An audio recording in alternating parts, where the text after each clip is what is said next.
My name is Eleanor Johnson, and I never imagined waking up at 4 a.m. would change everything I thought I knew about my own family.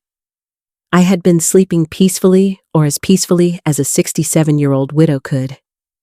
2 years after losing Harold, the love of my life, when I heard it. A dull thud from the yard outside, repeated, rhythmic. At first, I thought it was a branch falling, or maybe an animal digging, but then I noticed the shadows moving. My heart pounded in my chest as I realized it was David, my 42-year-old son, and his wife, Sarah, working quietly under the pale glow of the moon. They were digging a hole near the old oak tree, right outside the window of my bedroom. I froze, gripping the blanket, trying to make sense of what I was seeing. I had come to Lakeview Falls to find peace, to escape the constant pressure from David and Sarah about selling our family homes. Since Harold passed, they had been relentless, always polite, always helpful in appearance, but their words had a weight to them that made me question myself. I had thought I was doing everything right, honoring Harold, following his plans, trusting my son. But in that moment, I realized maybe I had been blind. The way David held the shovel, the intensity in Sarah's quick glances toward the house. It was deliberate, purposeful. They believed I was asleep. They believed I would never discover what they were up to. And for a moment, I felt that helplessness I thought I had left behind when Harold died, the sense that I was too fragile to stand up, too dependent to see the truth. I stayed there, hidden in the shadows of my own bedroom, heart racing, watching them finish. When they finally left, I waited 30 minutes longer, convincing myself to be careful, to stay calm. Then, in my robe and slippers, I stepped outside. The freshly turned earth made the hole obvious. Every instinct in me screamed to walk away, to pretend I hadn't noticed. But something stronger, the need to know, to protect what Harold and I had built, to finally take control, propelled me forward. I dug. My hands were trembling, dirt clinging under my nails, the chill of the early morning air biting at my skin. And then I found it, a metal lockbox, sealed, hidden like it contained treasure. My stomach dropped as I lifted it into my hands. The weight of it was heavier than metal. It was the weight of everything I had ignored, everything I had trusted David and Sarah to handle. Inside, I would soon find evidence that would not just shock me. It would shatter every assumption I had about my family, about loyalty, and about trust. But in this first moment, I just sat on the kitchen floor, shivering, staring at the box, trying to convince myself I wasn't imagining things. The car had disappeared down the dark lake road, and for the first time in months, I realized how truly alone I was.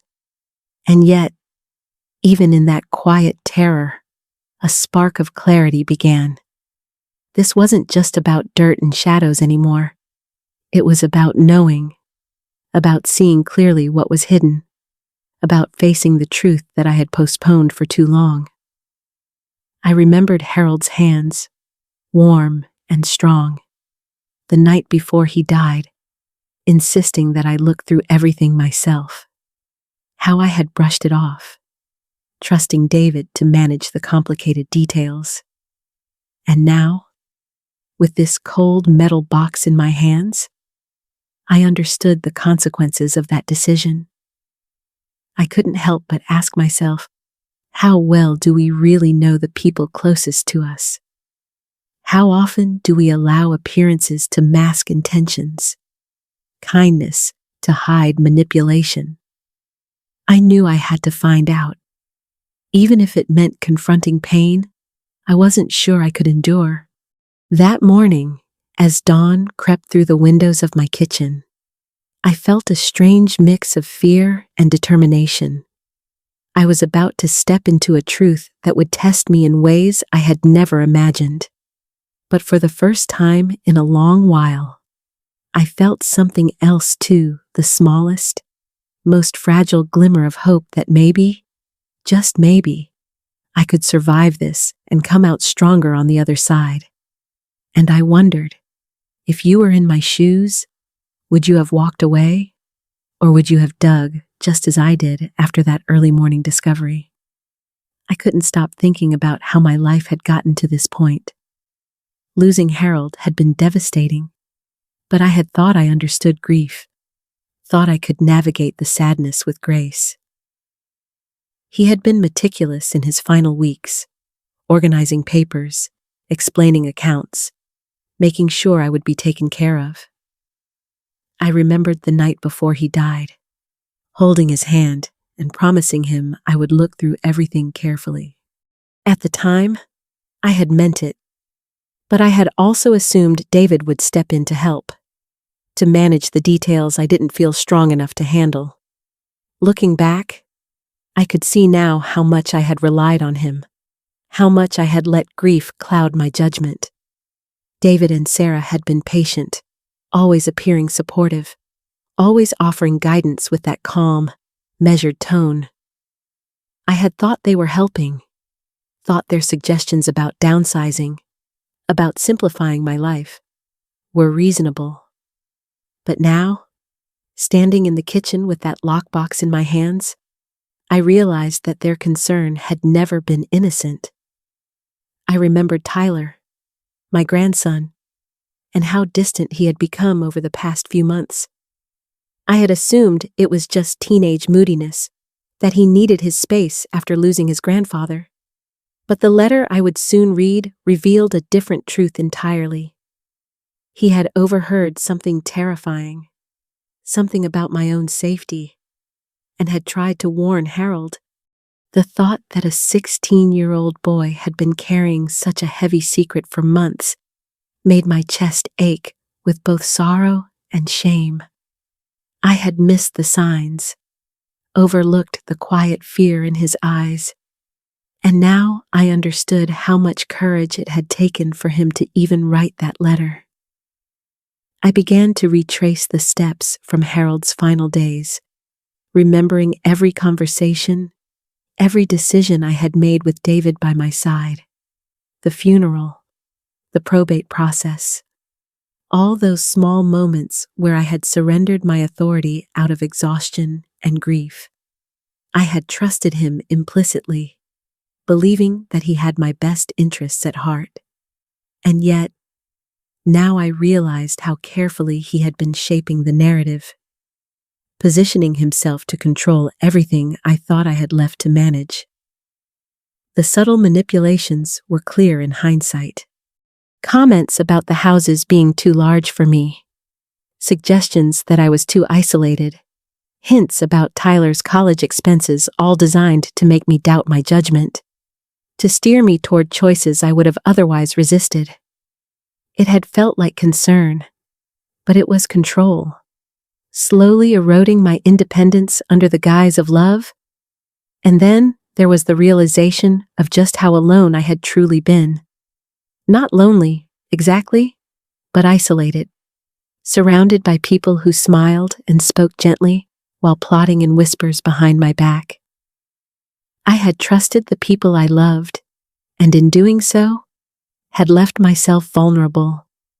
Yet even in that vulnerability, there was clarity beginning to form. Harold had left instructions for me to see things clearly, to act when the time came. And Tyler had tried, in his own quiet way, to guide me toward understanding. As I reflected on all of this, I could feel my anger mingling with determination. I would not be the grieving widow quietly pushed aside. I would not allow fear to dictate my choices any longer. There was too much at stake, not just my life and well-being, but Tyler's as well. And so, with the weight of the past pressing down on me, I began to plan. I knew I would need to tread carefully, to balance caution with courage.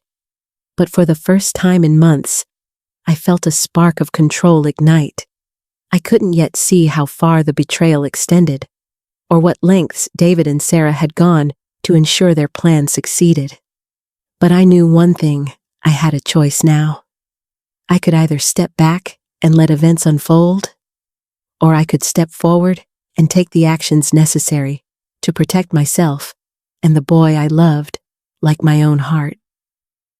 I chose the latter, and as I placed the lockbox carefully on the counter, I promised myself I would uncover every secret, confront every deception, and finally reclaim the life that had been quietly slipping away from me. And with that resolve, I began the slow, careful journey that would take me from fear and confusion to awareness, planning, and ultimately, action. I wondered quietly, as I traced Harold's final notes in my mind, if I had the courage to face the next step, to confront the truth in full. But deep down, I knew I had no choice. The time for waiting had passed. I still remember the feel of the metal lockbox in my trembling hands, dirt sticking stubbornly to its edges. My mind raced, thinking of every warning Harold had given me, every quiet insistence that I look through his papers myself. I had promised him I would, but I hadn't. Now, staring at this heavy box, I realized that failing him had nearly put me in the most dangerous position of my life. I carefully pried the box open, and the contents made my stomach drop. Documents, bank statements, photographs, and a letter in my grandson Tyler's handwriting, every piece pointing to something I had refused to believe. David and Sarah, the people I had trusted most, had been manipulating me for months. The will David had shown me was not the real one. Money had been shifted into accounts I hadn't authorized. And worst of all, Tyler's letter hinted at something far more sinister plans that could have cost me my life. I remembered the way Tyler had seemed distant, withdrawn, carrying a quiet tension that I had attributed to grief or teenage moodiness. Now I understood. He had been terrified of his own parents, forced to hold secrets no child should ever bear. Reading his words, I felt a mix of sorrow and anger, sorrow for what he had endured, anger at David and Sarah for placing both of us in harm's way. I sat on the kitchen floor, heart pounding, staring at evidence of betrayal so calculated it made my breath catch. And yet, amid the shock, a strange clarity settled over me. Harold had known. He had been aware that David might try to take advantage of me. He had left instructions, documents, and warnings so that I could act, even in his absence. That realization brought both relief and a renewed sense of urgency. I wasn't just uncovering a family betrayal, I was stepping into a story Harold had prepared me to face, a path he had illuminated for my protection. As I sifted through the papers, I pieced together the depth of their planning. It was methodical. Subtle manipulations, pressure to sell properties, calculated financial control, all steps in a plan to isolate me, to make me dependent, to ensure that if I ever discovered the truth, it would be too late. The cold calculation made my hands shake, but it also steeled my resolve. I could no longer be the passive, grieving widow they assumed I would be. The letter from Tyler was the hardest to read. I could see his careful handwriting, each line a trembling effort to make his voice heard in the shadow of adults who wielded fear as a weapon. He had tried to warn his grandfather, to protect me, and had been ignored by circumstances beyond his control. The weight of his fear settled on my shoulders, but along with it came determination. I would honor both Harold's wishes and Tyler's courage. I would not let them succeed.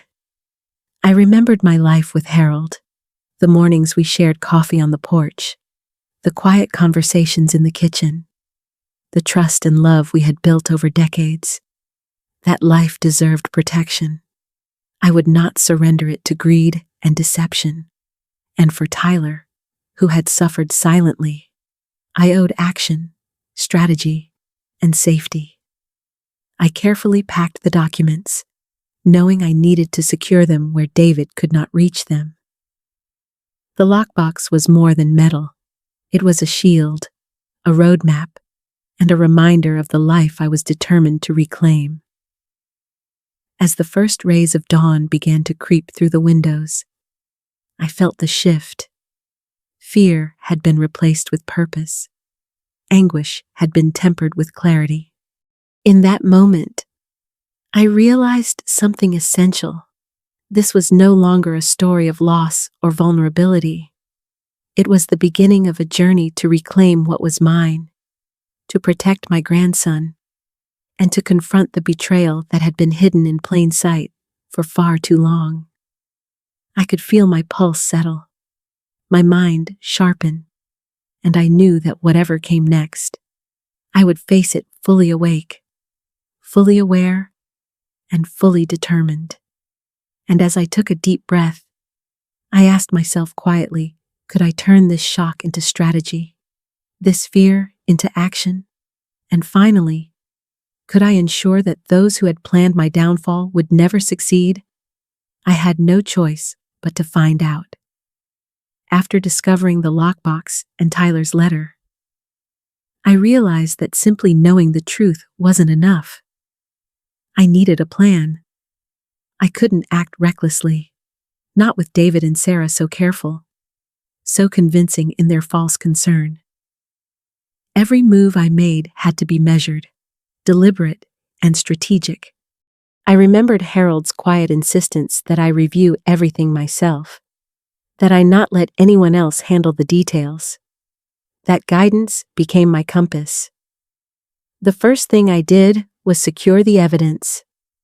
I rented a small safety deposit box at the local bank, far enough from Lakeview Falls to be out of sight. I placed copies of every document inside, originals carefully sealed in a manila envelope addressed to my longtime friend Margaret, with instructions to open it only if anything happened to me. Every time I thought about what I was doing, I could feel the tension in my shoulders, but I also felt a growing sense of control. For the first time in months, I wasn't entirely at the mercy of others. I knew I had to reconnect with Tyler in a way that protected him, too. I reflected on how scared he must have been, how burdened with knowledge no child should carry. I had to guide him without frightening him further, without letting David or Sarah suspect that I knew more than they realized. I silently rehearsed ways to keep him calm, to instruct him to act normal, to attend school, to pretend nothing was different. It pained me that he had to be so careful, but I also admired his courage.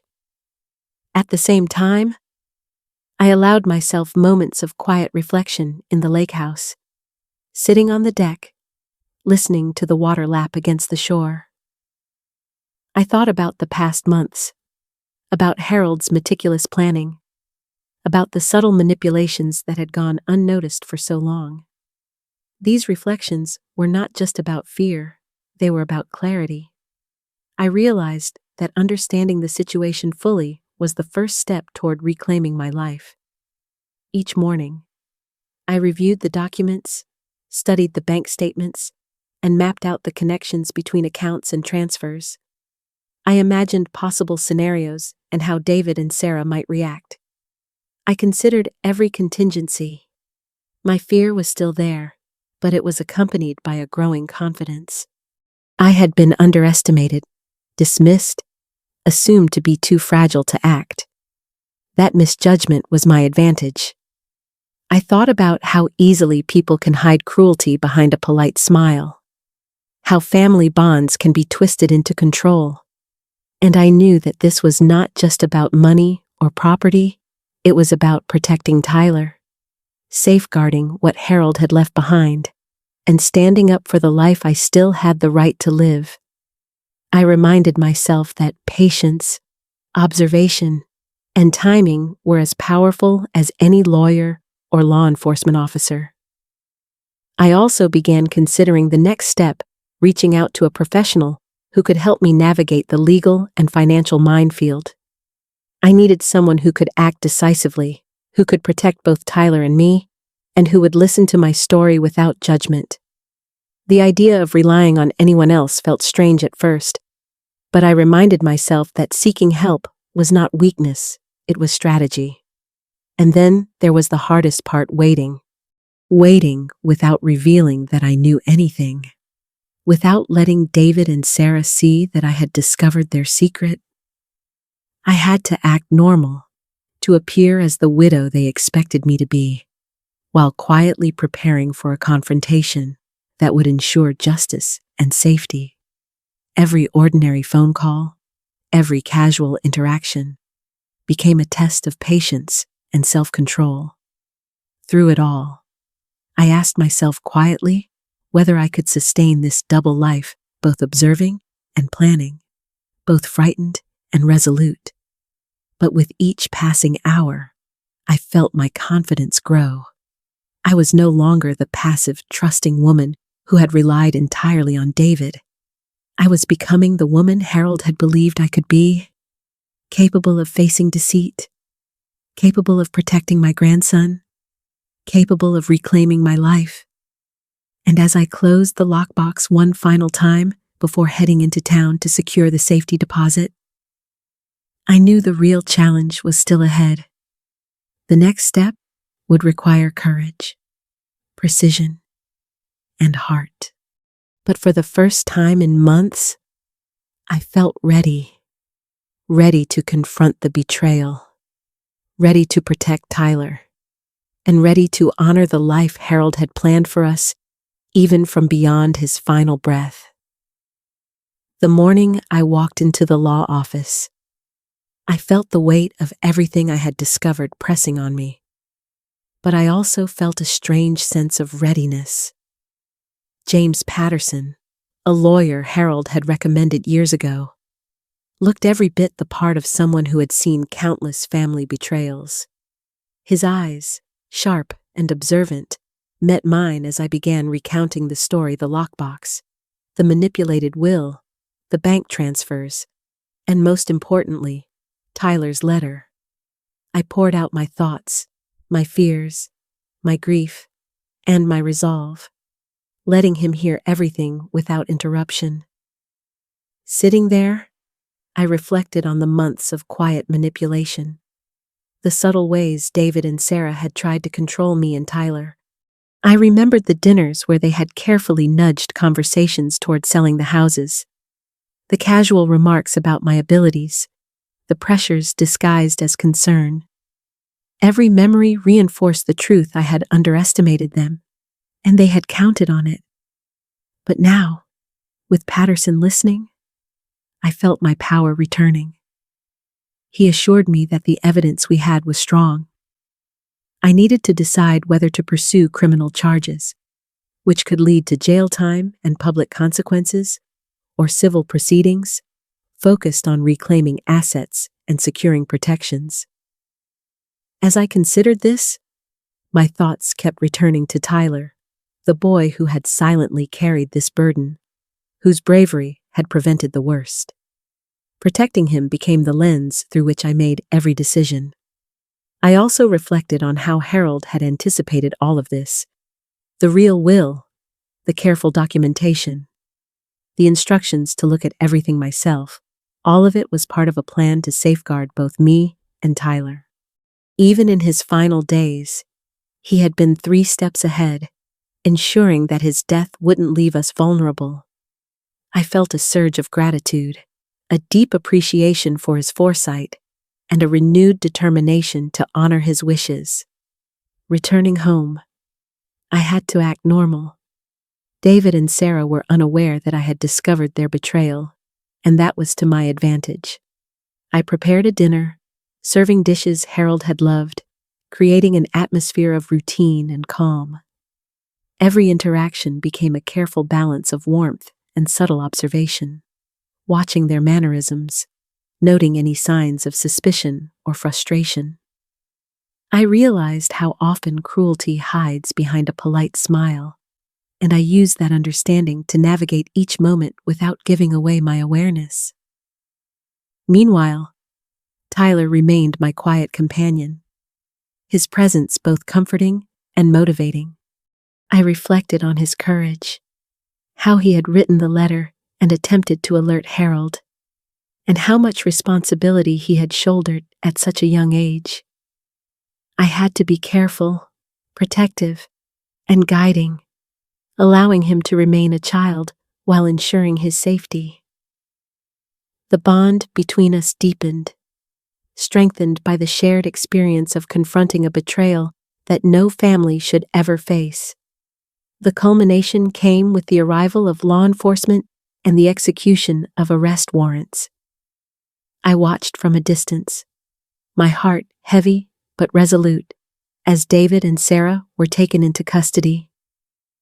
I thought about the months of manipulation, the careful plotting, and the lies that had been told, and I realized that justice was finally beginning to unfold. Tyler and I were safe, and the path forward was becoming clear. Sitting quietly afterward, I allowed myself a rare moment of reflection. I thought about the lessons of trust, the importance of vigilance, and the enduring power of love and preparation. Harold had protected us. Tyler had been brave, and I had found the strength to act decisively. Together, we were stepping into a future that, though scarred, held hope and safety. And as I watched Tyler relax for the first time in months, I reminded myself that this was only the beginning of reclaiming our lives. The challenges had not vanished, but the clarity, courage, and evidence I had gathered would ensure that we could face whatever came next with confidence, love, and the knowledge that betrayal, no matter how cunning, could be met with resilience. Months have passed since the storm of betrayal and legal battles settled, and as I sit in my new, smaller home, I feel a peace I hadn't thought possible. Choosing this house was my decision, not theirs. It's manageable, bright, and full of life, just the way I need it at 70. Tyler lives with me now, and though he spends summers with his biological father in California, I see him growing into a confident, thoughtful young man. I remember the fear and silence in his eyes when all this began, and it fills me with pride to see him reclaiming his childhood, his voice, and his trust. I think about David and Sarah and the justice that followed. 15 years for David, 12 for Sarah, with the possibility of parole in 7 years assuming good behavior. It's more than punishment, it's accountability for choices made at the expense of family, love, and trust. And yet, even as I reflect on their sentences, I focus more on what we have gained than what we have lost. I still have 2 houses, financial security restored through careful legal guidance, and the most important thing, Tyler's safety and well-being. But beyond material stability, there's a deeper treasure. It's the clarity, the courage, and the awareness that comes from facing betrayal head-on. Harold's foresight, Tyler's bravery, and my own persistence combined to create a shield that no deception could penetrate. I think back to the day I first uncovered the lockbox, the chill of dawn on my skin, the tremble in my hands. At that moment, I felt powerless, scared, and uncertain. And yet, from that fear arose a determination I hadn't realized I possessed. I learned that grief does not have to make us fragile. Pain does not have to make us passive. And trust, once broken, can be rebuilt carefully, thoughtfully, and wisely. Tyler's presence in my life reminds me that love can survive even the darkest manipulation. Watching him laugh, planning for college, and connecting with his half-sister and biological father fills me with hope for the future. He has learned resilience, compassion, and courage, all lessons I hope to nurture in the years ahead. And for myself, I have reclaimed a life I once thought was slipping away. Simple joys, a morning cup of coffee on the porch, the smell of cedar in the lake house, the quiet moments of reflection are no longer overshadowed by fear or doubt. I am active, independent, and fully present in my own story. I can honor Harold's memory not by holding on to grief, but by embracing the life he trusted me to protect and shape. Looking back, I realize how important it is to remain vigilant, to question intentions, and to trust both my instincts and the wisdom of those who genuinely care. I have learned that deception can hide in plain sight, but awareness, preparation, and courage can uncover the truth. Life's twists are inevitable, but they do not have to define us. They can strengthen us, illuminate our values, and deepen our love for the people who truly matter. So here we are, Tyler and I, celebrating birthdays, victories, and small milestones together. I am no longer haunted by the losses or betrayals. Instead, I feel gratitude for the resilience we discovered, for the love that persevered, and for the knowledge that even in the face of deception, life can still be full, joyful, and meaningful. I hope that sharing my story reminds you to trust your instincts, protect those you love, and find courage even when fear seems overwhelming. Remember, even when betrayal comes from those closest to us, there is a path forward, and there is always hope for renewal, love, and a life reclaimed. If you have a story of resilience, of overcoming deception, or of protecting your family in challenging times, I hope you'll share it in the comments. Like and subscribe if this story resonated with you, and know that your voice, your experiences, and your courage matter. Every challenge is an opportunity to discover strength you didn't know you had.